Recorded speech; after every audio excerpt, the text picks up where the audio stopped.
In today's video, I'm going to teach you how to create apps with Grok AI. We'll go from idea to a shareable link by using Grok to plan your app, generate code, and ship it quickly, even if you're building your first project. First, head to grok.com in your browser and open Grok. If you're prompted to sign in, do that so your conversation saves. I like to keep a clean workspace open next to the chat so I can copy code as we go. Next, start a fresh conversation and give Grok a detailed prompt.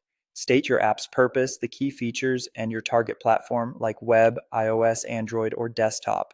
Mention your preferred stack if you have one, such as React, Vue, Swift, or Flutter, and any constraints like using a public API or keeping everything client-side. The more context you share up front, the more accurate the output will be. Now ask Grok for a blueprint. This is a written plan that outlines the user flow, the screen layouts, and the data structures your app needs. Think of user flow as the path a person takes from opening the app to completing a task. Screen layouts describe what appears on each page or view. Data structures define the shape of the information you'll store or fetch, like users, items, or orders. Review the blueprint carefully and ask Grok to adjust anything that doesn't match your vision before you move on. When the plan looks right, request specific code for each component. Break your request into bite-sized pieces, individual pages, reusable UI components, back-end routes, database models, and utility functions.